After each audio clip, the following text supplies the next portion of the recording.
نحمده ونصلي ونسلم على رسوله الكريم اما بعد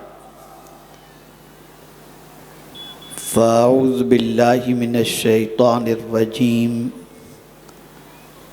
بسم اللہ الرحمن الرحیم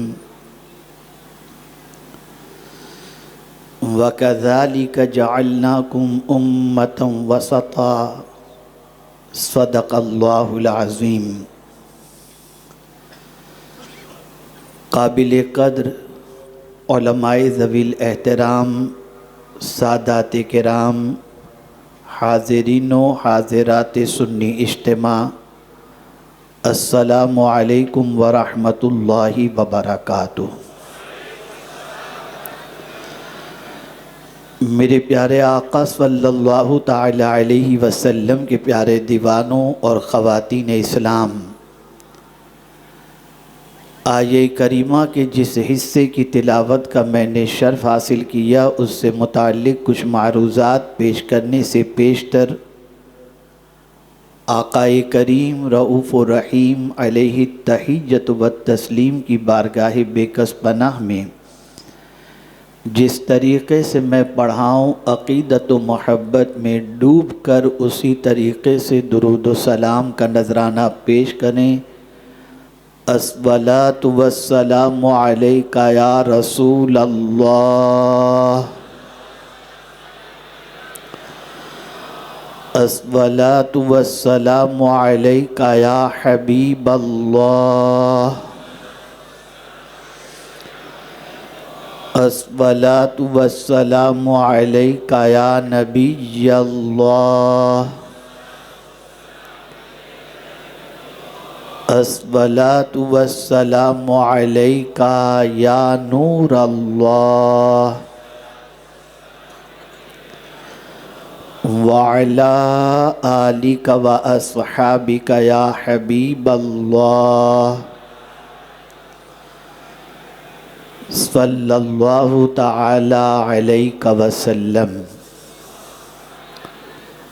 میں دل کی عطا گہرائیوں سے حضور معین المشائخ اور ساتھ ہی ساتھ علماء ممرہ و قرب و جوار اور مبلغین سنی دعوت اسلامی کو ہدیہ تبریک پیش کرتا ہوں کہ پہلی مرتبہ وادی چشت متل گراؤنڈ میں ممرہ کی سرزمین پر سنی دعوت اسلامی کا یہ عظیم الشان سنی اجتماع منعقد کرنے میں انہوں نے کلیدی رول ادا فرمایا، اور ان کی محنت شاقہ کا نتیجہ ہزاروں کی تعداد میں یہ موجود جمع غفیر گواہی دیتا ہوا نظر آ رہا ہے۔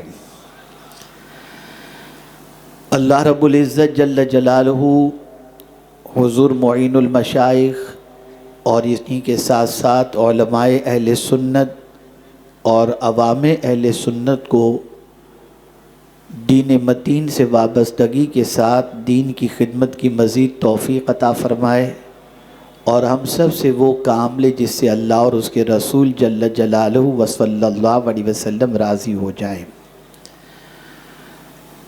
یقیناً آپ صبح 11 بجے سے بہت ساری مفید باتیں سنتے چلے آ رہے ہیں۔ حضرت مولانا انوار بغدادی صاحب کا پرمغز خطاب، حضور محقق مسائل جدیدہ کا علمی فیضان اور فقہی فیضان، حضرت علامہ مفتی زبیر صاحب ان کا خطاب، مبلغین کا خطاب، اور پھر مغرب کے بعد علمی مذاکرہ جو علماء نجمیین نے پیش کیا، اور اسی کے ساتھ ساتھ تھوڑی دیر پہلے جن کا خطاب آپ سن رہے تھے محب گرامی حضرت مولانا سید امین القادری صاحب، یہ ساری چیزیں آپ نے ان حضرات کے ذریعے بہت ساری باتیں آپ نے سیکھی سمجھی، اور انشاءاللہ امید کرتا ہوں کہ آج کے بعد ممرہ کے نوجوانوں کی زندگی میں ایک انقلاب ضرور پیدا ہوگا۔ آج میری گفتگو ایک ایسے ہنر کی طرف آپ کی توجہ کو مبذول کرانے سے متعلق ہے کہ اگر یہ ہنر مسلمانوں میں آ جائے تو مسلمان زوال سے نکل کر عروج کے راستے پر گامزن ہو جائے گا۔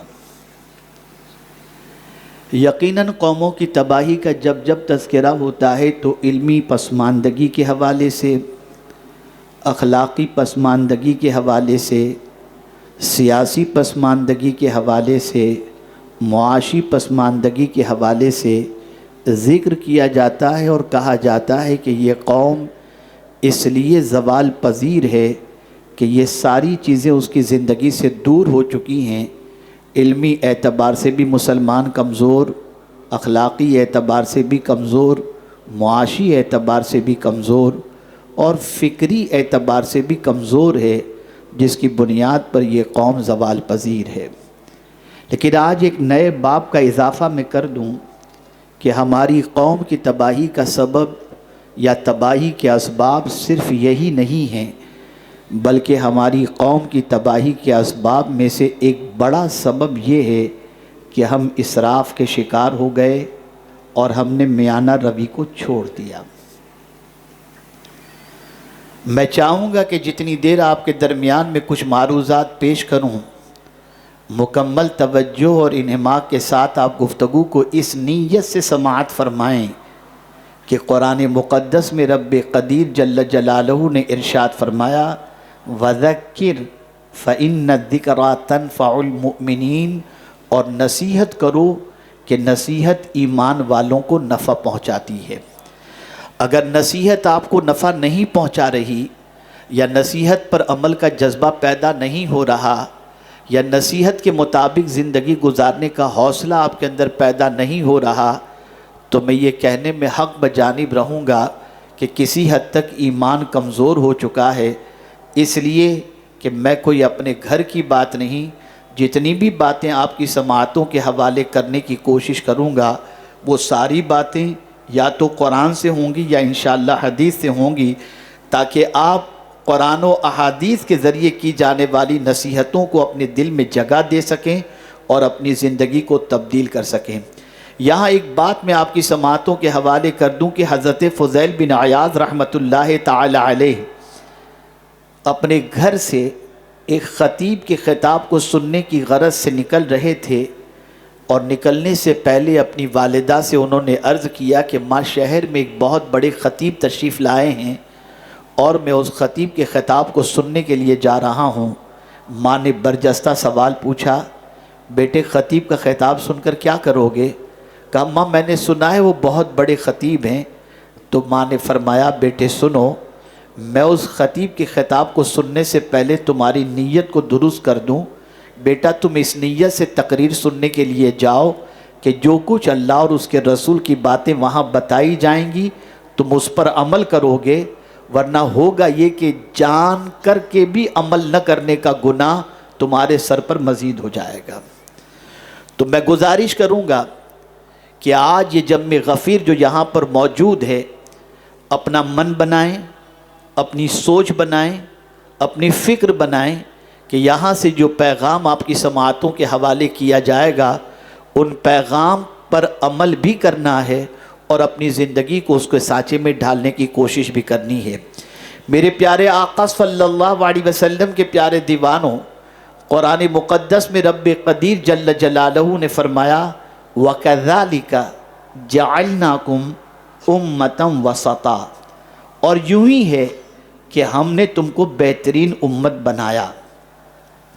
میرے پیارے آقا صلی اللہ علیہ وسلم کے پیارے دیوانوں، اللہ کے رسول صلی اللہ علیہ وسلم کی یہ امت، جسے امت مصطفیٰ جان رحمت صلی اللہ علیہ وسلم کہا جاتا ہے، یہ سارے نبیوں کی امت میں سب سے افضل و اعلیٰ امت ہے، بہترین امت ہے، اور اس بہترین اور افضل و اعلیٰ امت کے ہونے کی خبر خود پروردگار جل جلالہ نے عطا فرمائی۔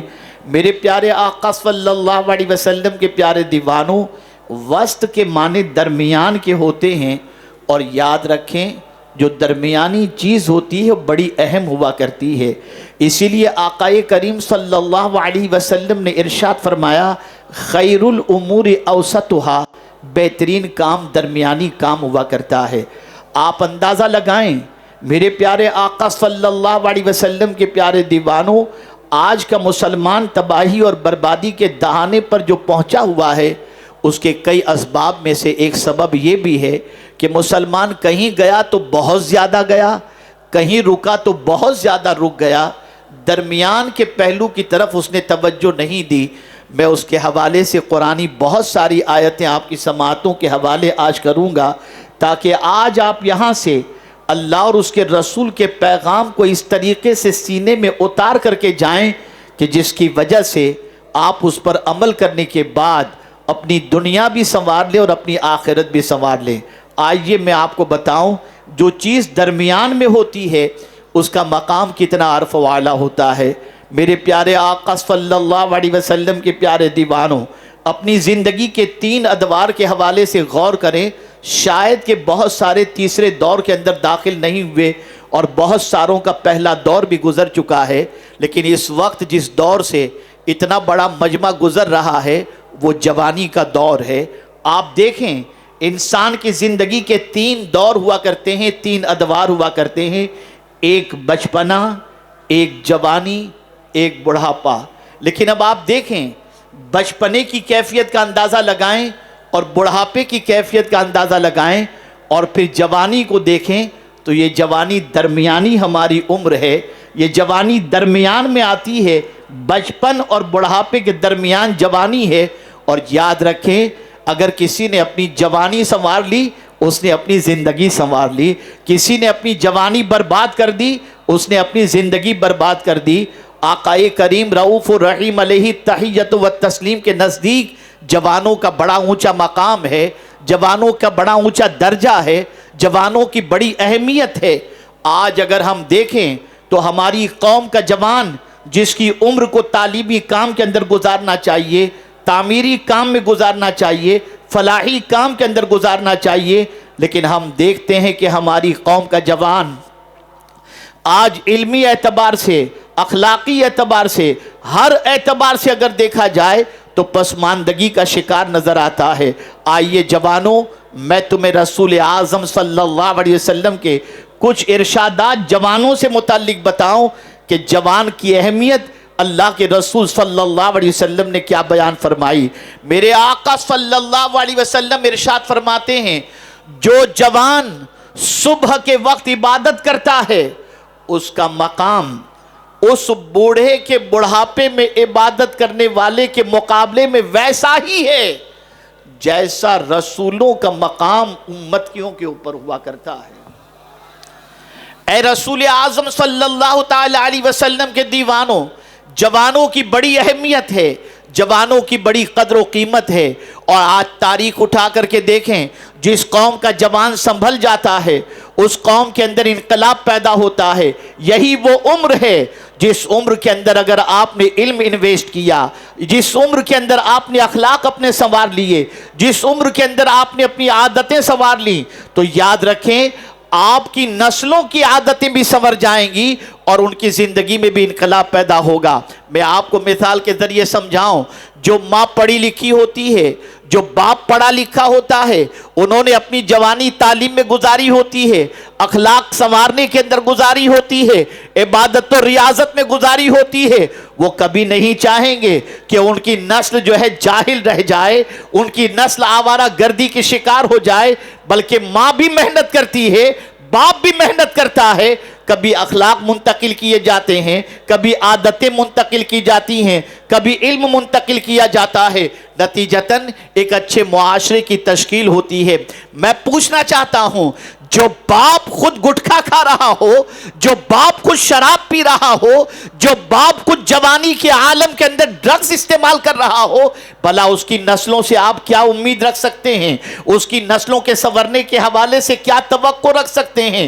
ایک بیٹا اپنے باپ کو جب سگریٹ پیتے دیکھتا ہے تو ظاہر سی بات ہے کہ وہ بیٹا باپ کے نقش قدم پر چلنے کی کوشش کرے گا، وہ بیٹا باپ کی عادتوں کو اختیار کرے گا۔ اور آج کا ماحول تو اتنا بدترین ماحول ہو گیا کہ باپ اور بیٹے مل کر ساتھ میں سگریٹ بھی پیتے ہیں، ساتھ میں پکچر بھی دیکھتے ہیں، اور ساتھ میں گٹکا اور تمباکو کھاتے ہوئے بھی نظر آتے ہیں۔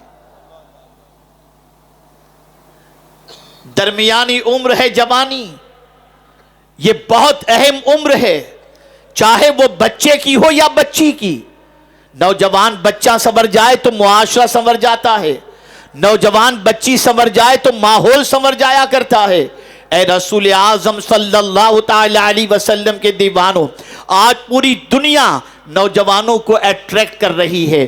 جتنے بھی آپ کو ایڈ ملیں گی وہ سب نوجوانوں سے متعلق ملے گی، کپڑوں سے لے کر، پرفیوم سے لے کر اور کاسمیٹک سے لے کر ہر چیز کے بارے میں جوان کو متاثر کرنے والی چیزیں آپ کو ملیں گی۔ آپ اسی طریقے سے دیکھیں، اور یانیت اور بے حیائی اور بے حجابی یہ بھی اسی لیے ہے تاکہ اس سے جوان متاثر ہو، اور متاثر ہونے کے بعد وہ اپنی دنیا بھی برباد کر بیٹھے اور آخرت بھی برباد کر بیٹھے۔ میں بہت سارے ایسے جوانوں کو جانتا ہوں جن کی ماں نے اور باپ نے بڑے اپنے بچے کے لیے سپنے دیکھے تھے، اور وہ بچہ ایس ایس سی تک اچھے پرسنٹیج سے کامیاب بھی ہوتا ہے، لیکن اس کے بعد جب کالج کے زینے پر قدم رکھتا ہے اور لڑکیوں سے سابقہ پڑھتا ہے تو ساری چیزیں فراموش کر دیتا ہے، اور عیاشی کے دلدل میں ڈوب جانے کے بعد، آوارگی کا شکار ہونے کے بعد ماں کے سپنے بھی برباد اور باپ کے سپنے بھی برباد کرتا ہوا دکھائی دیتا ہے۔ جوان بہت اہم سرمایہ ہے۔ جس قوم کا جوان سنور جائے وہ قوم سنور جایا کرتی ہے، جس قوم کا جوان پاکیزہ بن جائے وہ قوم پاک سوچ کی حامل بن جاتی ہے۔ میرے پیارے آقا صلی اللہ علیہ وسلم کے پیارے دیوانوں، اللہ عز و جل جوانوں کے بارے میں فرماتا ہے، رسول اعظم صلی اللہ علیہ وسلم نے فرمایا کہ اللہ ارشاد فرماتا ہے، جو نوجوان ایمان پر راضی ہو گیا، تقدیر پر راضی ہو گیا، اور میری دی ہوئی روزی پر قناعت کرتے ہوئے اس سے راضی ہو گیا، اور خواہشات نفسانی پر کنٹرول میری خواہش میری رضا کی خاطر کیا، اللہ عز و جل ارشاد فرماتا ہے اس نوجوان کا مقام میرے نزدیک فرشتوں جیسا ہے، فرشتوں جیسا ہے۔ یقیناً آوارگی دعوت دے رہی ہے، عیاشی دعوت دے رہی ہے، بد کرداری دعوت دے رہی ہے، لیکن تھوڑا سا سوچو، یہ بد کرداری کے اگر شکار ہو گئے، نفسانی خواہشات کے شکار ہو گئے، اس سے نہ بچے تو میرے پیارے آقا صلی اللہ علیہ وسلم کے پیارے دیوانوں، کیریئر تباہ ہو جائے گا، زندگی برباد ہو جائے گی، اور اگر بچ گئے تو مولا بھی راضی ہوگا، اور مولا اتنا اونچا درجہ عطا فرماتا ہے کہ اللہ عز و جل ارشاد فرماتا ہے کہ میرے نزدیک وہ فرشتوں کے مانند ہے۔ آج ذرا نوجوانوں کو تلاش کر لو، نوجوانوں کی زندگیوں کے اندر جھانک کر کے دیکھا جائے تو ہمارے جوان کہاں جا رہے ہیں، کس طرف جا رہے ہیں، اور تاریخ اٹھا کر نوجوانوں کی زندگی کا جائزہ لو۔ یہ غزوہ احد ہے، رسول اعظم صلی اللہ علیہ وسلم کے رخ زیبا کو دشمنوں نے زخمی کر دیا، اور آقا کریم صلی اللہ علیہ وسلم کے چہرے مبارک سے لہو نکلنے لگا۔ حضرت مالک بن سنان جو نوجوان صحابی تھے، انہوں نے سرکار صلی اللہ علیہ وسلم کے چہرے مبارک سے جب لہو کو نکلتے دیکھا، فوراً اپنا منہ ادھر لے گئے، اور سرکار صلی اللہ علیہ وسلم کے منہ مبارک سے، چہرے مبارک سے نکلنے والے خون کو انہوں نے چوس لیا، اور جب چوس لیا تو اب خیال پیدا ہوا، اس نوجوان صحابی کے دل میں خیال پیدا ہوا، کیا کروں اس خون کو، اگر زمین پر پھینکوں گا تو مصطفیٰ پیارے کے خون پر کسی کا پیر پڑ جائے گا تو میرے آقا کی خون کی بے ادبی ہو جائے گی۔ اس موقع پر انہوں نے وہ خون چوس لیا اور پی گئے، پورا خون پی گئے۔ مصطفیٰ جان رحمت صلی اللہ علیہ وسلم کو جب اس چیز کی خبر ملی تو میرے آقا صلی اللہ علیہ وسلم نے اعلان فرمایا، جس کسی کے جسم میں میرا خون دیکھنا چاہتے ہو تم مالک بن سنان کو دیکھ لو۔ اللہ اکبر، اس کے خون سے میرا خون مل چکا ہے۔ اور اس کے بعد جب یہ ارشاد ان کے کانوں تک پہنچا تو حضرت مالک بن سنان رضی اللہ تعالیٰ عنہ مصطفیٰ پیارے کی محبت کے اندر، بالکل وارفتگی کے اندر، عقیدت کے اندر، محبت کے اندر اس طرح سے دشمنوں پر ٹوٹ پڑے کہ جام شہادت انہوں نے نوش فرما لیا۔ تاریخ اٹھا کر کے دیکھو، نوجوانوں تم اپنی زندگی کے بارے میں غور کرو، ذرا جوانوں کے بارے میں دیکھو کہ تاریخ میں کیسے کیسے نوجوان گزرے ہیں اور انہوں نے اپنی جوانی کو کس راستے پر ڈالا۔ اور ظاہر سی بات ہے، جب مائیں اپنے بچوں کو جوان صحابہ کی داستانیں سناتی اور جب باپ اپنے بچوں کے سامنے مصطفیٰ پیارے کی جوانی کا تذکرہ کرتے تو بچوں کے اندر ایسا جوان بننے کا جذبہ پیدا ہوتا، لیکن جب مائیں اپنے بچوں کو ہیرو کی داستان سنائے، باپ اپنے بچوں کے ساتھ بیٹھ کر کے پکچر دکھائے تو بچے ڈانسر تو پیدا ہو سکتے ہیں، بااخلاق تیار نہیں ہو سکتے۔ اتنا بڑا مسلم علاقہ، مانا ہوا علاقہ، اکثریتی علاقہ، بڑی تعداد میں بسنے والے یہاں کے مسلمان، ذرا اپنی آئیڈنٹیٹی دیکھو، ذرا اپنی پہچان دیکھو۔ میں نے ابھی سید علی بھائی صاحب قبلہ کے ساتھ تھوڑی دیر ہم بیٹھے ہوئے تھے تو میں نے اپنی ایک چھوٹی سی فکر پیش کی۔ میں نے کہا یہ ممبرا اور نیو ممبئی دونوں کو دیکھ لو، دونوں کا وجود عمل میں آیا ہے، کوئی زیادہ فاصلہ نہیں ہے دونوں کا۔ جب نیو ممبئی بنا اسی کے قریب قریب ممبرا اور کوسا بنا، یا ممبرا یا کوسا بنا، اس کے بعد نیو ممبئی بنا۔ لیکن پوری ذمہ داری کے ساتھ کہتا ہوں، ذرا ممبرا بھی جا کر کے دیکھ لو، یعنی یہاں کا حال بھی دیکھ لو، راستے بھی دیکھ لو، بلڈنگیں بھی دیکھ لو، گلیاں بھی دیکھ لو، رہنے والوں کو بھی دیکھ لو، اور ذرا نیو ممبئی جا کر کے دیکھ لو تو آپ کا ضمیر کہے گا جیسے نیو ممبئی پہنچتے ہیں تو ایسا لگتا ہے جیسے فورین میں آ گئے، اور یہاں کا مجھے کچھ کہنے کی ضرورت نہیں، یہاں کے بارے میں کچھ کہنے کی ضرورت نہیں۔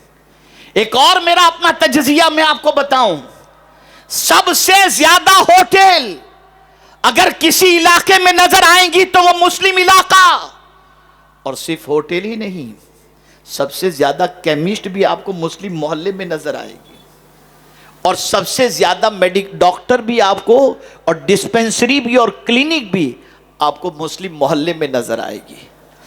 ایک دور تھا ہمارے علاقوں کا کہ ہمارے علاقوں میں لائبریریاں نظر آتی تھی، ہمارے علاقوں میں کتاب پڑھنے والوں کا ذوق و شوق نظر آتا تھا، ہمارے علاقوں میں صفائی نظر آتی تھی، ہمارے علاقوں میں رہنے والوں کو جینے کا سلیقہ آ جاتا تھا۔ لیکن آج ہمارے علاقے اور ان علاقوں میں بسنے والے نوجوانوں کی پوزیشن، العیاذ باللہ، ہمارے ہی محلے میں رہنے والا بچہ اگر اعلیٰ تعلیم حاصل کر لیتا ہے تو وہ ہمارے قریب بیٹھنا یا محلے میں رہنا پسند نہیں کرتا، وہ علاقہ چھوڑ کے بھاگ جاتا ہے کہ کہیں میری نسل تباہ نہ ہو جائے۔ اے رسول اعظم صلی اللہ علیہ وسلم کے دیوانوں، وہ کون سی برائیاں ہیں جن کو ہمارے محلوں میں داخل نہیں کی گئیں، اور وہ کون سی برائیاں ہیں جن کو داخل کی گئیں اور وہ برائیوں کو مسلمانوں نے قبول نہ کیا ہو۔ ہمیں کیا قبول کرنا چاہیے تھا؟ کبھی خیال ہے آپ کو؟ کبھی قرآن کی روشنی میں سمجھنے کی کوشش کی آپ نے؟ ہمیں کیا قبول کرنا چاہیے؟ تو ہمیں تو قرآن نے کہا ما آتاکم الرسول فخذوہ وما نہاکم عنہ فانتہوا، جو تم کو رسول دے اسے قبول کر لو، اور جس سے منع کرے اس سے رک جاؤ۔ حضور جس سے روکتے ہیں ہم وہ کرتے نظر آتے ہیں، اور جو کچھ حضور نے دیا اسے قبول کرنے کے لیے مسلمان تیار نہیں۔ اے رسول اعظم صلی اللہ علیہ وسلم کے دیوانوں، اب آپ میں سے کسی کے ذہن میں یہ بات آ سکتی ہے کہ میں نے جوانی برائیوں میں گزار دی، میں نے اس وقت توجہ نہیں دی، میں نے اپنی جوانی کو خراب کر دی، میں غلط راستے کا مسافر ہو گیا اور میرے دامن پر گناہوں کے بہت سارے دھبے لگ گئے۔ تو اب آئیے میں آپ کو بتاؤں، جوان ہو نا، جوان ہو اور ہو بھی گنہگار، جوان بھی ہو اور ہو بھی گنہگار، اور پھر بھی اگر تم چاہتے ہو کہ اللہ تم سے محبت کرے تو میرے آقا کی حدیث مبارکہ دل و دماغ کے اندر محفوظ کر کے آج اس چیز کا عہد کرو۔ مصطفیٰ جان رحمت صلی اللہ علیہ وسلم ارشاد فرماتے ہیں، اللہ کو جوان توبہ کرنے والا بندہ بہت پسند ہے۔ اگر جوانی داغدار ہو چکی ہے اور پھر بھی تم چاہتے ہو کہ اللہ تم سے محبت کرے تو آج کے اس سپر سنی اجتماع میں اپنی برائیوں سے رشتہ توڑو، چاہے نوجوان لڑکا ہو یا نوجوان لڑکی ہو۔ اگر جوانی داغدار ہو چکی ہے تو گھبراؤ نہیں، ہو چکا جو ہونا تھا، اب بھی میرے کریم نے دروازہ کھولے رکھا ہے، توبہ کا دروازہ کھلا ہوا ہے، اور جب کوئی پلٹتا ہے اپنے رب کی طرف تو میرا مولا اس سے بڑی محبت فرماتا ہے۔ آ جاؤ اس کی طرف، آئندہ گناہ نہ کرنے کے عہد سے آ جاؤ، معاشرے کو پاکیزہ معاشرہ بنانے کی غرض سے آ جاؤ، ممبرا کو ایسا ماحول دو کہ یہاں آ کر بسنے والوں کی زندگیوں کے اندر اسلام چھلکتا ہوا نظر آئے۔ میں آپ کو بتاؤں، ذرا اپنے علاقوں کی زمین کی قیمت دیکھو، اپنے علاقوں کے فلیٹ کی قیمت دیکھو، اپنے علاقوں کے سٹینڈرڈ کو دیکھو، اور ذرا دوسرے علاقوں کا جائزہ لو۔ ہم اتنے سستے ہو گئے، ہمارا محلہ اتنا سستا ہو گیا، ہم جہاں بسیں وہاں کی زمین کی قیمت بھی گھٹ جائے۔ مسلمانوں، اس کی وجہ سب سے بڑی یہ ہے، ہمارا کردار، ہماری لائف اسٹائل، ہماری برائیاں، ہماری آوارگیاں، یہ ہماری زمین کی قیمت بھی بڑھنے نہیں دیتی اور ہماری قیمت بھی بڑھنے نہیں دیتی۔ آج تمہیں عہد کرنا ہوگا، آج تمہیں عزم مصمم کرنا ہوگا، آج سب کو مل کر منصوبہ بنانا ہوگا کہ ہم انشاءاللہ کوشش کریں گے زمین کی قیمت بڑھے یا نہ بڑھے، اللہ کے نزدیک ہماری قیمت بڑھ جائے۔ اس کے لیے سب نے کوشش کرنی ہوگی، سب نے محنت کرنی ہوگی، سب نے عادتوں کو سنوارنا ہوگا، سب نے محلوں کے اندر سے برائیوں کو ختم کرنا ہوگا۔ میرے پیارے آقا صلی اللہ علیہ وسلم کے پیارے دیوانوں، آئیے موضوع کی طرف آتا ہوں۔ میرے پیارے آقا صلی اللہ علیہ وسلم کے پیارے دیوانوں، جو چیز درمیانی ہوتی ہے وہ اللہ کو بہت پسند بھی ہے، وہ بڑی مفید بھی ہے۔ آئیے میں آپ کو بتاؤں، اللہ عقیدے کے اندر بھی چاہتا ہے کہ نہ افراط ہو نہ تفریط۔ اللہ اکبر! آپ دیکھیں، حضرت عیسیٰ کے ماننے والوں نے عقیدے کے سلسلے میں غلو کیا اور عقیدے کے معاملے میں عیسیٰ علیہ الصلوۃ والتسلیم سے متعلق ایسا عقیدہ بنا لیا کہ بعد اللہ عقیدت میں اتنے آگے نکل گئے کہ ان کو خدا کا بیٹا کہہ بیٹھے، اور یہودیوں نے انبیاء کو قتل کر دیا۔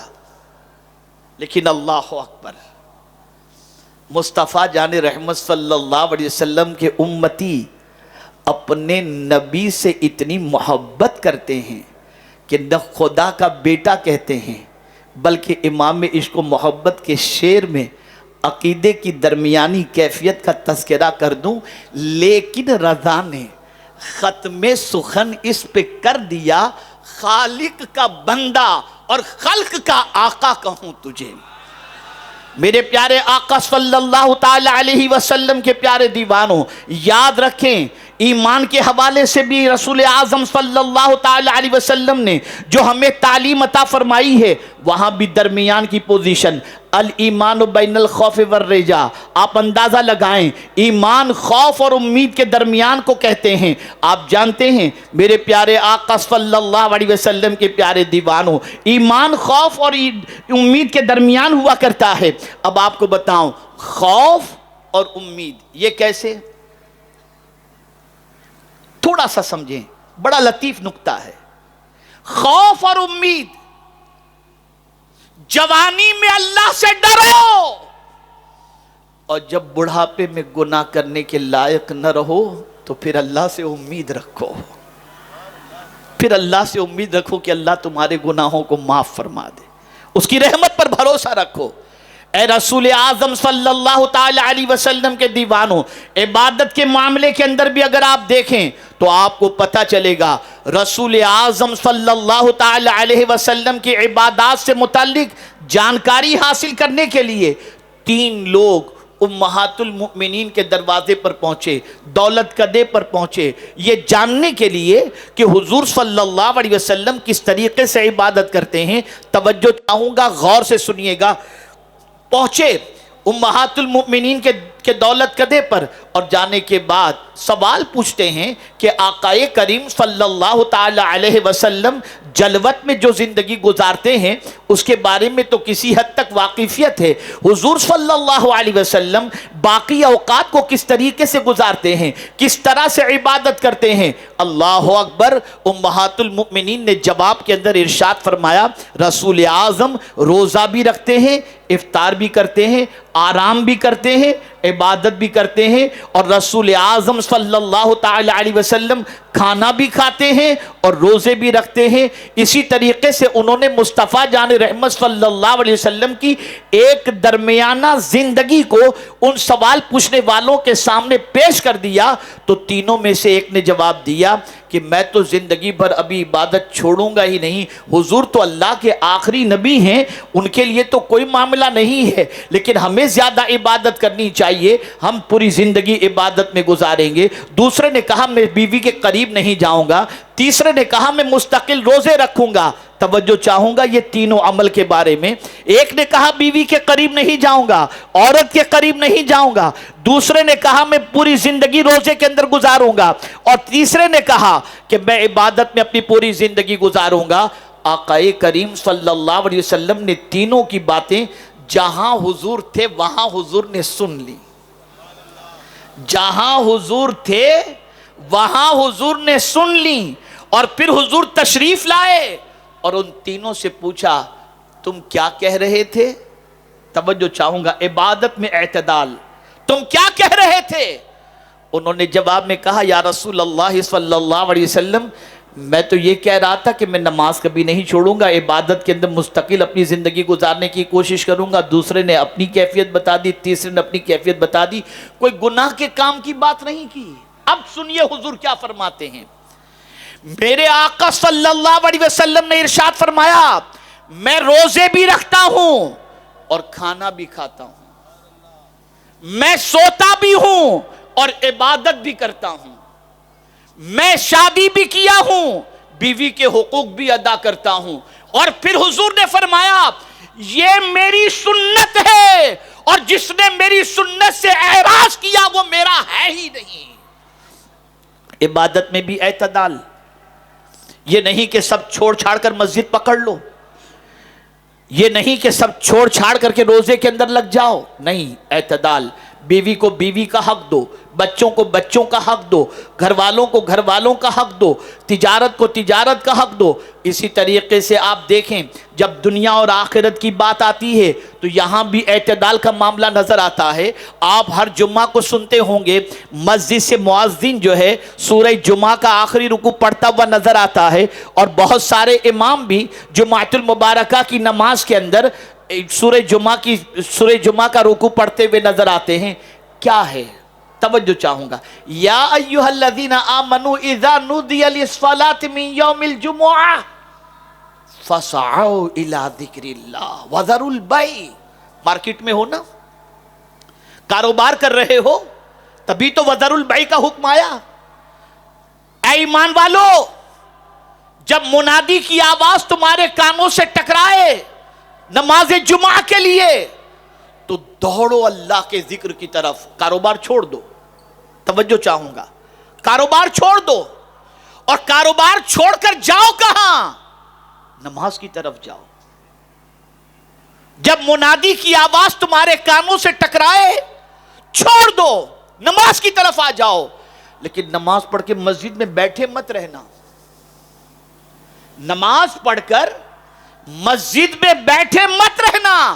فَإِذَا قُضِيَتِ الصَّلَاةُ فَانتَشِرُوا فِي الْأَرْضِ وَابْتَغُوا مِنْ فَضْلِ اللَّهِ، اور جب تم نماز ادا کر لو تو زمین پر پھیل جاؤ اور روزی تلاش کرو، یعنی دنیا بھی حاصل کرو، آخرت بھی حاصل کرو، بندگی بھی کرو، روزی بھی کماؤ، دونوں چیزوں کو رکھا گیا۔ ہمارے یہاں اسی لیے رہبانیت ہے ہی نہیں۔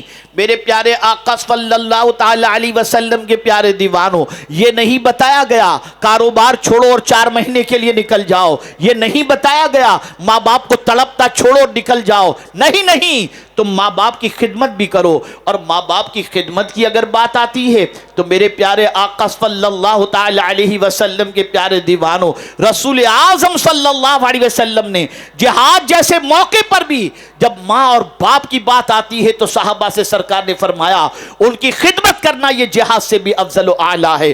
اور آج لوگ نکل جاتے ہیں 4.5 مہینے کے لیے اور ماں تڑپتی رہتی ہے، بیوی بلکتی رہتی ہے، کاروبار ٹھپ ہو جاتا ہے، تعلیم کا جنازہ نکل جاتا ہے، یہ ساری چیزیں ہوتی ہیں۔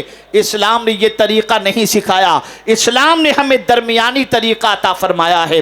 اب آئیے جس چیز کی طرف آج خاص طور پر میں آپ کو ابھارنا چاہتا ہوں اور جس چیز کی طرف آپ کی توجہ کو خاص طور پر مبذول کرنا چاہتا ہوں، اگر آج میں اس مقصد کے اندر کامیاب ہو گیا اور یہ بات آپ کے حلق کے اندر اتارنے میں اور آپ کی سماعتوں کے حوالے کرنے کے بعد آپ تک پہنچانے میں کامیاب ہو گیا اور آپ نے اگر اسے قبول کر لیا تو آج کا اجتماع انشاءاللہ ضرور کامیاب ہوگا۔ آپ جانتے ہیں ہماری قوم کا مزاج کیا ہو گیا؟ آج ہماری قوم کا مزاج بڑا عجیب ہے۔ زندگی اس طریقے سے گزارنا ہے کہ ایسا لگے کوئی شاہی زندگی گزار رہا ہے، بادشاہ جیسی زندگی۔ اس کو اگر یہ کہوں تو غلط نہ ہوگا، آمدنی 2 روپے کی اور خرچہ 20 روپے کا، اور اس کام کے اندر اخراجات کے سلسلے میں اور وہ بھی فضول خرچی کے سلسلے میں اگر ماحول گھر کا بنانے والا کوئی ہے تو یہ مرد نہیں، یہ عورتیں ہیں۔ عورتوں کی فیشن ختم نہیں ہوتی۔ ایک شادی کی تقریب کے اندر جو جوڑا پہن لیا، اب دوسری شادی میں وہ جوڑا پہن کر جانا اپنے لیے توہین سمجھتی ہیں۔ کبھی انہوں نے نہیں سوچا کہ شوہر کی جیب اجازت دیتی ہے کہ نہیں دیتی، شوہر کی پوزیشن ہے یا نہیں ہے۔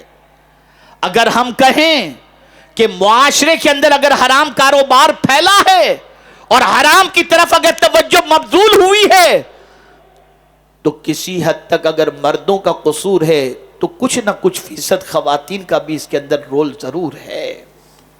ان کی ڈیمانڈ، ان کا تقاضا، آسائش کے سامان کے سلسلے میں ان کی فرمائشیں، ان ساری چیزوں نے ان کو پریشان ضرور کیا ہے اور اس کی وجہ سے آدمی پریشان ہو جاتا ہے۔ اب آئیے سنیے قرآن اس کے بارے میں کیا کہتا ہے۔ قرآن نے رحمان کے بندوں کا تذکرہ کیا، وہ بندے جن کو قرآن نے رحمان کا بندہ کہا، بڑے نیک بندے، ان کی صفات قرآن نے بیان کی۔ وَعِبَادُ الرَّحْمَنِ الَّذِينَ يَمْشُونَ عَلَى الْأَرْضِ هَوْنًا وَإِذَا خَاطَبَهُمُ الْجَاهِلُونَ قَالُوا سَلَامًا وَالَّذِينَ يَبِيتُونَ لِرَبِّهِمْ سُجَّدًا وَقِيَامًا۔ یہ ان کی صفات قرآن بیان کرتا ہے، اور اس کے بعد جو صفت کا ذکر قرآن نے بیان فرمایا اسے سنو۔ وَالَّذِينَ إِذَا أَنفَقُوا لَمْ يُسْرِفُوا وَلَمْ يَقْتُرُوا وَكَانَ بَيْنَ ذَلِكَ قَوَامًا۔ جو رحمان کے بندے ہیں وہ جب خرچ کرتے ہیں نا تو اسراف نہیں کرتے، فضول خرچی نہیں کرتے، اور ایسا بھی نہیں کہ بالکل خرچ نہیں کرتے، بلکہ وہ تنگی بھی نہیں کرتے، نہ فضول خرچی کرتے ہیں اور نہ تنگی کرتے ہیں، بلکہ درمیان والی راہ وہ اختیار کرتے ہیں۔ میرے پیارے آقا صلی اللہ تعالی علیہ وسلم کے پیارے دیوانوں، یہاں پر اعلیٰ حضرت عظیم البرکت امام عشق و محبت نے فرمایا، ناحق جگہ پر اپنے مال کو خرچ کرنا یہ ہے اسراف، اس کو کہتے ہیں فضول خرچی۔ ارے میاں اتنا سمجھ لو اور اچھی طریقے سے سمجھ لو، یہ نہ سمجھنا کہ مال تمہارا ہے جس طرح چاہو تم خرچ کرو، نہیں، بلکہ فرمایا گیا وضو میں جتنی پانی کی ضرورت ہے، وضو میں جتنی پانی کی ضرورت ہے، اگر اس سے زیادہ پانی تم نے خرچ کیا تو قیامت میں اس پانی کا بھی حساب تم سے لیا جائے گا، اس پانی کا بھی حساب لیا جائے گا۔ میرے پیارے آقا صلی اللہ تعالی علیہ وسلم کے پیارے دیوانوں، آج اگر ناحق خرچ کے حوالے سے دیکھا جائے، ناحق جگہ پر پیسہ استعمال کرنے کے حوالے سے دیکھا جائے تو ذرا آپ دیکھ لیں، اندازہ لگا لیں تو آپ کو پتا چلے گا۔ آج ہمارے یہاں صرف ممبئی شہر کی شادیوں کے اوپر اگر دیکھا جائے جو خرچ ہوتا ہے، اگر ایک سال شادی میں خرچ جو فضول ہوتا ہے ان خرچوں کو روک دیا جائے اور ان خرچوں کے ذریعے اگر آدمی چاہے تو ہر سال ممبئی کی سرزمین پر ایک کالج تعمیر ہو سکتی ہے، لیکن نہیں، 7 قسم کی روٹیاں آتی ہیں شادی کے کھانے کے اندر، یہ عربی روٹی ہے، یہ لبنانی روٹی ہے، یہ تندوری روٹی ہے، یہ رومالی روٹی ہے، یہ گیہوں کی روٹی ہے، یہ اس کی روٹی ہے، یہ اس کی روٹی، 7 قسم کی روٹیاں تو کوئی کھاتا ہے نہیں۔ کیا کر رہے ہیں آپ؟ کس طرف جا رہے ہیں آپ؟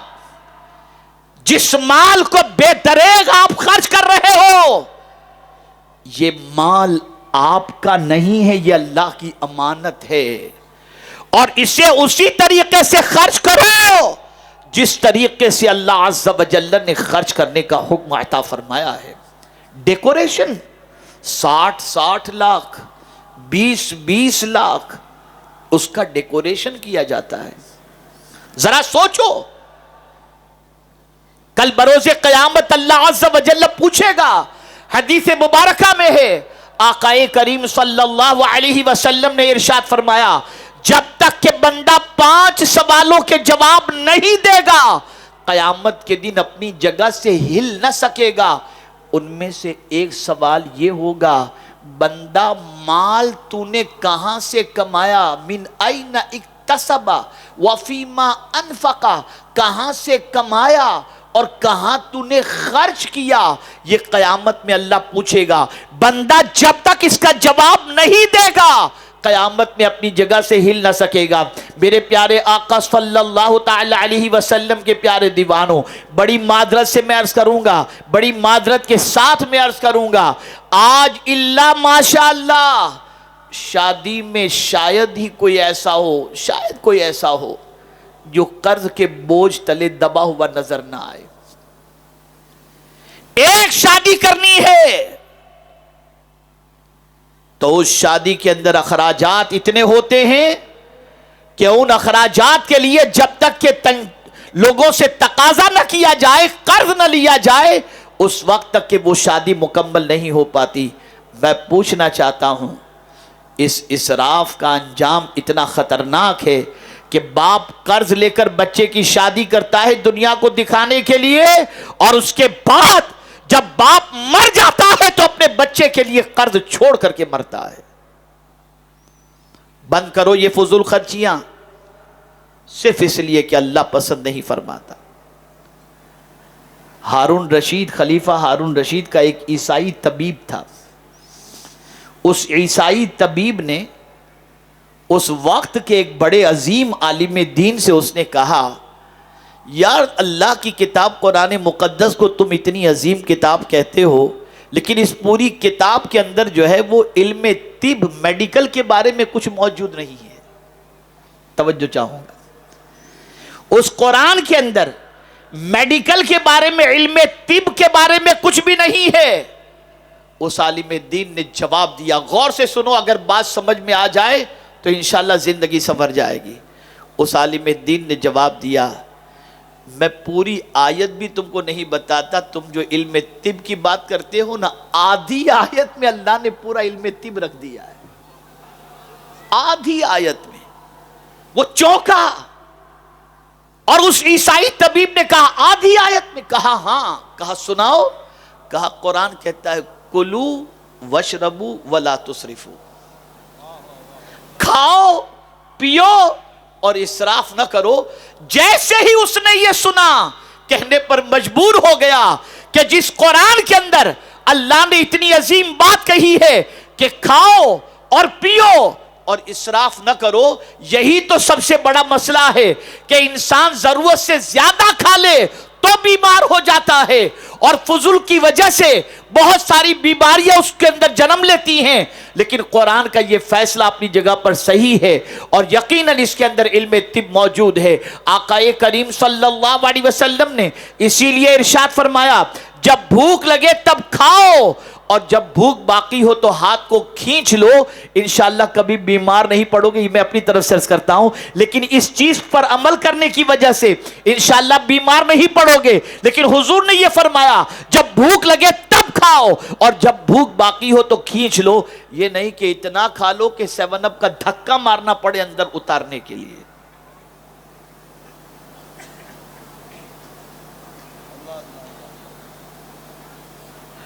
آج مسلم محلوں کے اندر ذرا دیکھیے، رات کے 2 بجے تک ٹانگیں توڑی جاتی ہیں بکریوں کی، مرغوں کی، اور خوب کھایا پیا جاتا ہے۔ عجیب کیفیت ہے ہماری۔ تو جہاں قرآن نے کہا کلو وشربو ولا تسرفو، کھاؤ پیو اور اسراف نہ کرو، پھر آگے اللہ نے فرما دیا کہ میرے بندو تم چاہتے ہو سب تم سے محبت کریں، میں بھی چاہتا ہوں کہ میں تم سے محبت کروں، لیکن اگر تم چاہتے ہو کہ کوئی تم سے نفرت نہ کرے تو میں بھی چاہتا ہوں کہ میں تم سے ناراض نہ ہوں۔ تو میرے بندو سن لو، اگر تم چاہتے ہو کہ میں تم سے ناراض نہ رہوں اور تم کو ناپسند نہ کروں تو تم اسراف کی عادت کو چھوڑ دو۔ کلو وشربو ولا تسرفو ان اللہ لا یحب المسرفین، کہ بے شک اللہ فضول خرچی کرنے والے سے محبت نہیں فرماتا، اسراف کرنے والے سے محبت نہیں فرماتا۔ اور جانتے ہیں آپ، یہ جو آج بہت سارے اس قسم کے اخراجات کرنے والوں کو نصیحت کی جاتی ہے، جو فضول خرچی کرتے ہیں اور نصیحتوں کا اثر نہیں ہوتا، حالانکہ یہ آیت آل فرعون کے سلسلے میں ہے، لیکن سبق کے طور پر دیکھا جائے تو انسان کا اللہ کے فرمان کی طرف نہ بڑھنا اور ہدایت قبول نہ کرنا، اس کی ایک وجہ یہ بھی ہے کہ بندہ اسراف کا شکار ہے۔ اسی لیے قرآن کہتا ہے ان اللہ لا یہدی من ہوا مسرف کذاب، کہ بے شک اللہ عز و جل حد سے تجاوز کرنے والے اور بہت جھوٹ بولنے والے کو ہدایت عطا نہیں فرماتا، نہیں عطا فرماتا۔ اور جو حد سے تجاوز کرتا ہے، فضول خرچی کرتا ہے، اسراف کا شکار ہوتا ہے اور ایمان کی دولت اس کے پاس نہیں ہے، تو اس کا ٹھکانہ کیا ہے جانتے ہیں آپ؟ وَأَنَّ مَرَدَّنَا إِلَى اللَّهِ وَأَنَّ الْمُسْرِفِينَ هُمْ أَصْحَابُ النَّارِ، کہ قرآن کہتا ہے ہماری طرف پلٹنا اللہ کی طرف پلٹنا ہے، اور ساتھ میں یہ بھی سن لو کہ حد سے تجاوز کرنے والے کا ٹھکانہ جہنم ہے۔ اے رسول اعظم صلی اللہ علیہ وسلم کے دیوانوں، پانی آدھا گلاس پی کر کے پانی کو پھینک دینا، شربت پی کر پھینک دینا، کھانا بچا کر پھینک دینا، ضرورت سے زیادہ کھانا لینا اور اس کے بعد بچا دینا اور ڈسٹ بن کے اندر ڈال دینا، یاد رکھو یہ وہ ساری چیزیں ہیں کہ ان چیزوں کی بنیاد پر اللہ رب العزت جل جلالہ کو ناراضگی، اس کی ناراضگی کو دعوت دینے کے مترادف ہے۔ اب میں آپ کو ایک حدیث سناتا ہوں اور 3 سبق آج آپ کی سماعتوں کے حوالے اور خاص طور پر میری بہنوں کے حوالے میں کرنا چاہوں گا۔ نمبر 1، سوال پوچھ رہا ہوں، کتنے لوگ ایسے ہیں جو چاہتے ہیں کہ کبھی وہ غریب نہ ہو؟ کتنے لوگ چاہتے ہیں کہ کبھی وہ غریب نہ ہو؟ جتنے لوگ چاہتے ہیں ہاتھ اونچا کریں، ماشاءاللہ۔ اب اس پر حضور کی حدیث سنیے صلی اللہ علیہ وسلم۔ آقائے کریم صلی اللہ علیہ وسلم نے ارشاد فرمایا، جو شخص میانہ روی اختیار کرے، یعنی بہت اڑائے بھی نہیں، بہت کنجوسی بھی نہ کرے، میرے آقا صلی اللہ علیہ وسلم فرماتے ہیں وہ کبھی غریب نہیں ہوگا، وہ کبھی غریب نہیں ہوگا۔ یہ حضور کا فرمان ہے۔ اب مصیبتیں آتی ہیں، دعا کرتے ہیں۔ اب یہ 3 باتیں بس آخر میں عرض کر دوں، میری بہنیں بھی سنیں، آپ بھی سنیں، اور یہ سبق یہاں سے لے کر کے اٹھیں۔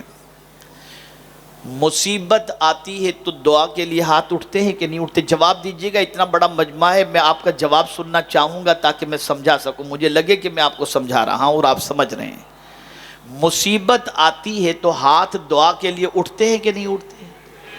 اٹھتے ہیں نا؟ کیا سمجھ کر اٹھتے ہیں؟ یہ سمجھ کر کہ جس مولا کو ہم اپنی بات پیش کر رہے ہیں، اپنا دکھ پیش کر رہے ہیں، وہ مولا قریب ہے اور وہ ہماری باتوں کو سنتا ہے۔ اس تصور کی وجہ سے کہ مولا ہم سے قریب ہے اور ہم اس سے جہاں سے پکاریں وہ ہماری پکار کو سنتا ہے۔ جواب دیجئے، یہ تصور ہوتا ہے یا نہیں ہوتا؟ ایسا جواب نہیں، مجھے آج ذرا سمجھانا ہے، بہت اہم بات بتا رہا ہوں نا۔ یہ تصور ہوتا ہے نا؟ بس ساتھ میں ایک تصور آج بڑھا دو۔ دعا کے وقت جب تمہارا تصور ہوتا ہے کہ خدا قریب ہے، گناہ کے وقت بھی یہ تصور کر لو کہ خدا قریب ہے۔ گناہ کے وقت بھی جب گناہ کا ارادہ ہو، شیطان ورگلائے، فوراً سمجھ لینا میں کیسے گناہ کروں، میرا خدا قریب ہے۔ دوسری بات، ہر وہ کام چھوڑ دو جس کام کے شروع میں بسم اللہ اور آخر میں الحمدللہ پڑھنے کے لیے منع کیا گیا ہو۔ جو کام آپ نے کرنا ہے، اگر اس کام سے پہلے آپ بسم اللہ نہیں پڑھ سکتے اور اس کام کے بعد میں الحمدللہ نہیں پڑھ سکتے تو وہ کام کرنا چھوڑ دیجئے، وہ کام کرنا چھوڑ دیجئے۔ آپ کی زندگی گناہوں سے بچ جائے گی۔ اب میری بہنیں یہ سبق یہاں سے لے کر کے جائیں۔ آج کی بچیاں بنتی سنورتی ہیں، عورتیں بنتی سنورتی ہیں کہ کوئی مجھے پسند کرے، شوہر پسند کرے، یہ ایک سوچ ہوتی ہے، میں اچھی طریقے سے رہوں، میرا شوہر مجھے دیکھ کر کے خوش ہو جائے۔ اچھی چیز ہے، اور شوہر ہی کے لیے بننا سنورنا چاہیے، دوسرے کے لیے تو سنورنا نہیں چاہیے۔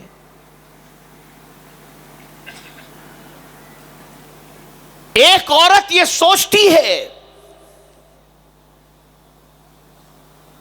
کہ میرا شوہر مجھے پسند کرے، یا اگر غیر شادی شدہ لڑکی ہے تو وہ کبھی رشتے کے سلسلے میں بن سنور کر رہتی ہے، اور اس کے لیے حکم بھی ہے کہ گھر میں جب رہے تو اچھی طریقے سے رہے کہ کبھی بھی کوئی مہمان آ جائے تو وہ اتنی گندی نہ ہو کہ دیکھ کر کے اس سے گھن پیدا ہو، بلکہ ہمیشہ جوان لڑکی کو اچھی طریقے سے گھر میں رہنا چاہیے کہ کبھی بھی کوئی آئے تو دیکھ کر کے اس کی آنکھوں کو ٹھنڈک ہو، اور اگر وہ اپنے بچے کا رشتہ کرنا چاہے تو کر سکے۔ لیکن آج میں آپ کو بتانا چاہوں گا کہ ہم ہر چیز کے بارے میں سوچتے ہیں کہ فلاں کو پسند، فلاں کو پسند، فلاں کو پسند۔ اب آج میں اپنی بچیوں سے اور بہنوں سے کہوں گا کہ ذرا آج میں تمہیں بتاتا ہوں اللہ کن عورتوں سے محبت فرماتا ہے، کیسی عورتوں سے اللہ راضی ہوتا ہے۔ عورت کس حال میں ہو تو اللہ اس سے راضی ہو جائے، تو فرمایا گیا عورت جب با پردہ ہوتی ہے تو اللہ اس سے راضی ہو جاتا ہے۔ اس عورت کو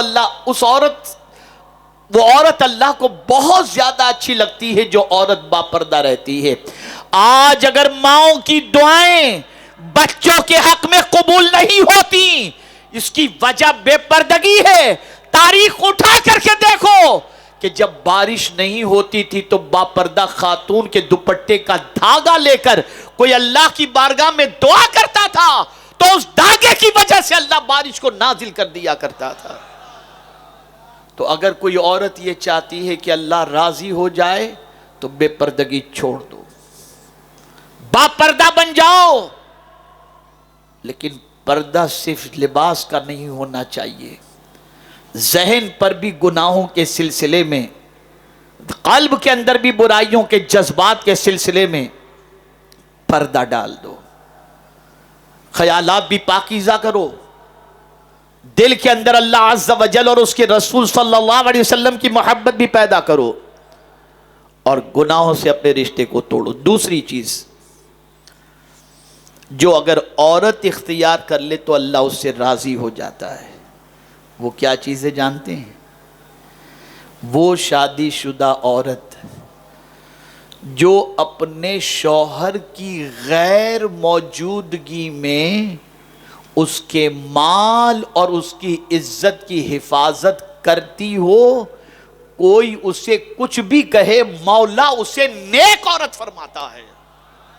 فالصالحات قانتات حافظات للغیب بما حفظ اللہ، اور ایسی عورت کو اللہ عز و جل، ایسی عورت سے اللہ راضی ہوتا ہے۔ اور اس عورت کا مقام کیا ہے جانتے ہیں؟ وہ ان چیزوں کا خیال بھی کرتی ہے، شوہر کی غیر حاضری کے اندر شوہر کی عزت اور مال کی حفاظت بھی کرتی ہے، اور شوہر اس سے راضی بھی ہے، تو نمازی جائے گا جنت کے اندر باب الصلاۃ سے۔ جتنے بھی دروازے ہیں مختلف عبادتیں کرنے والے ان دروازوں سے جائیں گے، لیکن اگر کوئی عورت نمازی ہے، روزے دار ہے، اللہ کی اطاعت کرتی ہے اور اس حال میں اس دنیا سے گئی کہ اس کا شوہر اس سے راضی ہے، سرکار فرماتے ہیں وہ جنت کے جس دروازے سے چاہے جنت میں داخل ہو جائے۔ تیسری چیز، اس عورت سے اللہ راضی ہوتا ہے جو عورت قرآن کی تلاوت کرتی ہے۔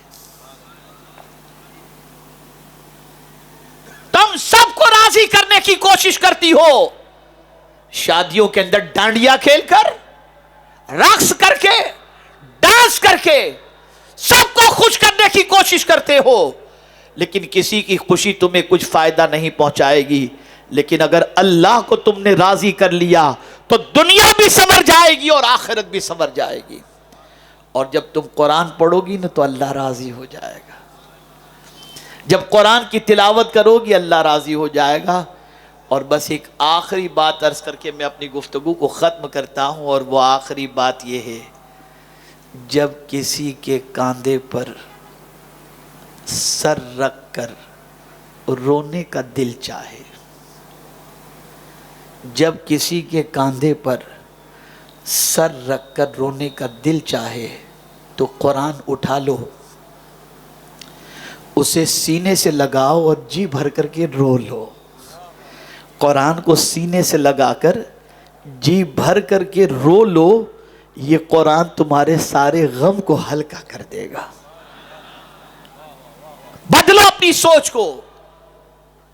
یہ اجتماع نہ تحریک کی ناموری کے لیے ہے اور نہ کوئی دھاک بٹھانے کے لیے ہے، یہ اجتماع صرف اس لیے ہے وہ لوگ جو اللہ اور اس کے رسول کی تعلیمات سے دور ہو کر اسراف، فضول خرچی اور بے تحاشا گناہوں میں جو ڈوبے ہوئے ہیں ان کو وہ سبق یاد دلایا جائے جس سبق کو یاد کرنے کے بعد اور اس سبق پر عمل کرنے کے بعد دنیا بھی سنور جائے اور آخرت بھی سنور جائے۔ میں امید کرتا ہوں کہ آج یہاں سے اس اجتماع سے سنی دعوت اسلامی کے اٹھ کر جانے والا بندہ یا بندی اپنی سوچ میں ضرور تبدیلی پیدا کریں گے اور ساتھ ہی ساتھ اپنی زندگی کو ایک نئے انداز سے شروع کرنے کا عزم کریں گے۔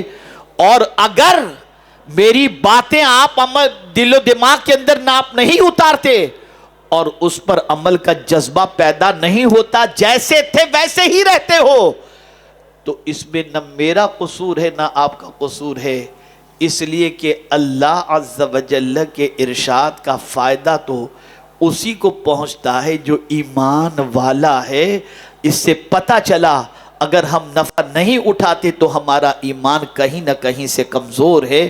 اپنا ایمان مضبوط کرو اور میرے پیارے آقا صلی اللہ علیہ وسلم کے پیارے دیوانوں اپنی زندگی کو سنوارنے کی کوشش کرو۔ میں اپنی بہنوں سے بھی کہوں گا جو ہو چکا چھوڑ دو، بھول جاؤ، سچی توبہ آج کر لو۔ مرد حضرات سے بھی گزارش کروں گا، جوانوں سے بھی گزارش کروں گا، اور اس مسلم اکثریتی علاقے کو اتنا پاکیزہ صاف ستھرا اور ڈرگز اور نشے اور ساری برائیوں سے کر دو کہ دنیا یہاں پر آ کر بسنے کے اندر اپنے لیے فخر محسوس کرے۔ اللہ تعالیٰ مجھے آپ کو سب کو کہنے سننے سے زیادہ عمل کی توفیق نصیب فرمائے۔ وما علینا الا البلاغ المبین۔ السلام علیکم ورحمۃ اللہ وبرکاتہ۔